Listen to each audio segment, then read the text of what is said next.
Welcome to the Old Timers review of the #1 D5 Smartwatch. This is my review of the #1 D5 Smartwatch that I bought myself from GearBest as a little Christmas gift for myself. I'm a bit of a hoarder and I already have a few different watches and like to wear them all now and again, so it was inevitable that I'd eventually take the plunge and buy a smartwatch. You know what you're going to get when you buy a normal watch. All you look at before buying is the dial and the strap, and is it automatic, manual or a quartz. Apart from that, they all pretty much do the same thing. But with a smartwatch, it's which one to buy, how much to spend, what about all the different features that are available. So after scouring the internet reviews and checking prices, I logged on to GearBest, pressed all the right buttons, and the watch was on its way. It took a while to get here, but I did order close to Christmas, so that has to be expected. And despite us speaking completely different languages, GearBest did their very best to ensure that my little Prezi to me got to me. If you're impatient like me, I definitely recommend paying that little bit extra for the all singing all dancing courier service. It's worth it for the speedy delivery and the peace of mind. Inside the box you get the watch, a charging pedestal, a USB cable, a screwdriver, 4 replacement screws, and a screen protector. I was curious to see that the watch came with a screwdriver and 4 replacement screws. That suggests that the manufacturer expects you to take the back off the watch for some reason. So before doing anything else, I whipped the back off, and I was pleasantly surprised to see that even though there was no mention of it on the website or in the specification, the watch can take a SIM card and supports 3G. While we're talking about phones, if you want to use the watch to control calls and messages via Bluetooth on your existing phone, you'll need to download the proprietary app from a link provided on the watch. As it had taken a while for the watch to arrive, I needed to charge it straight out of the box before I could start playing with it. The watch is magnetically secured to the charger, and I find the best way to charge it is face down on a soft cloth to protect the face. Attaching it like that, it just clicks into place with the magnets. Here's a quick guided tour before we get down to the good stuff. There's a single button on the side of the watch that you use for on and off and for waking the watch up. On the back we have charging contacts, we have the heart rate monitor sensor in the middle, and beside the strap over here we have holes for the loudspeaker. On the side we have a hole for the microphone. First impressions. I was surprised at how small and slim it appears when it's on my wrist. Not the monster I expected, which was a pleasant surprise, and when wearing it, it doesn't feel at all obtrusive, and it sits on the wrist quite nicely, quite comfortably, and you have no problem wearing it all day. It's certainly no more conspicuous than some of the analog watches that I've got, and it's certainly more elegant than a G-Shock, for example. Okay, so what made me buy this as my first smartwatch? It was relatively cheap. You can pay a lot more money for other watches, but you don't get a lot more functionality for all of that extra expense. I wanted to check the quality and usability of a smartwatch without spending a small fortune. Again, I was happily surprised.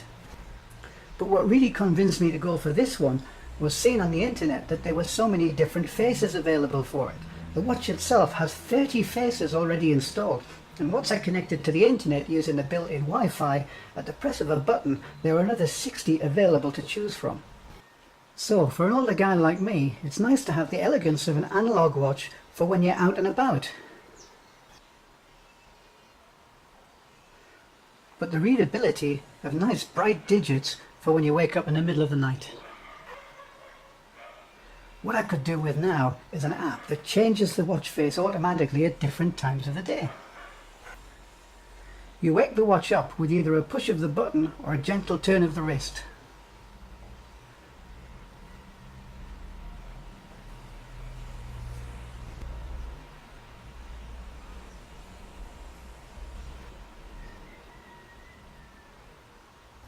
This is something that you need to get right, but it's very easy to master with just a few attempts.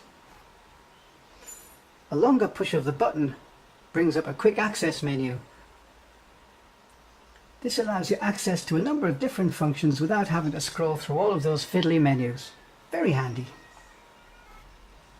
You need to take a few minutes to learn how the watch likes to be handled. Navigation of the user interface is through simple taps and strokes.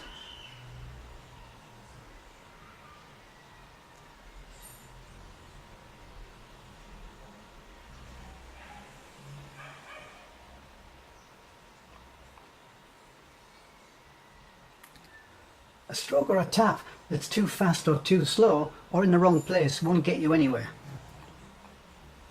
You can swipe left. This takes you to the music player, to the heart rate monitor and pedometer, and to a weather screen. If you go back to the watch screen, you can then go the other way to the notification screen.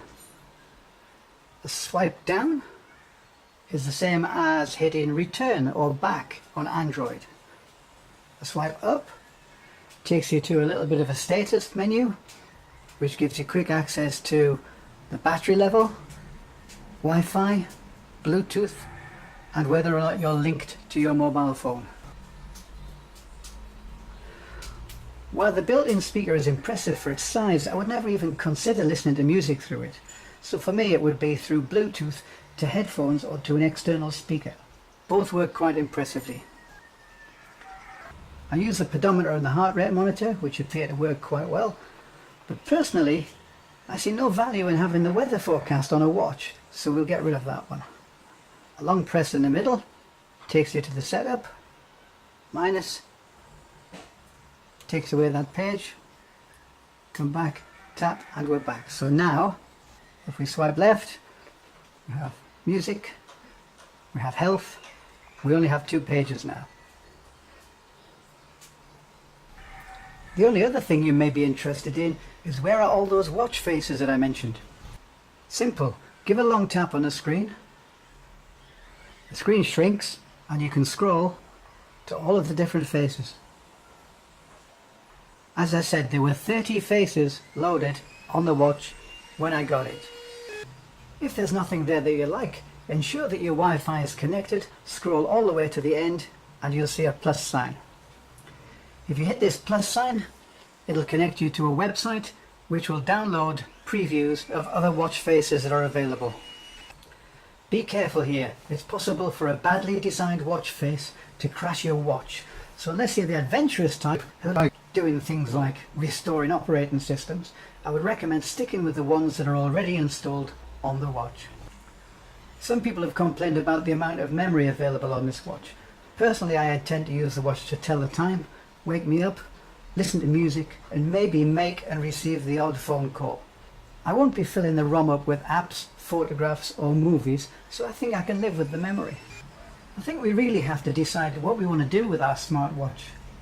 We won't be playing Call of Duty on it, or using its word processing capabilities to finish off that novel that we've been writing, so being sensible, how much more do we really need from a watch? The only issue I have with this particular model is the strap. They all come with the same leather strap, which I understand has sewn into it the antennas for the telephone, the Wi-Fi and the GPS. This means that it would be very difficult to change it yourself. If you use the watch every day, then you'll need to take it off every night to charge it.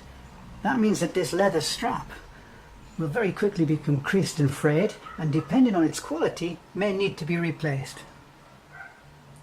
I would have preferred something a little more durable, maybe a matte black steel bracelet. That would go nicely with the rest of the watch. What I think we need to remember here is that smartwatch technology is still in its infancy. In particular, battery life will improve dramatically over the next year or so, and new chips and screens will mean that we'll need to charge the watch once a month rather than every day. And as an added bonus, prices will drop as these new components are more mass-produced. Do we really want to be paying hundreds of dollars for a watch that may be obsolete in a year or 18 months? I don't think so. I think the number one D5 is amazing value, and it has more features than the average user will ever get round to using. At around $90, the price is right. It's the kind of money that you don't mind spending now, considering that you might upgrade in a year's time. I was so impressed that I just had to order another one. Actually, I had to order another one because my wife claimed this one as soon as it arrived. This has been the old timer playing with his new toy, and guess what? He's a happy old timer.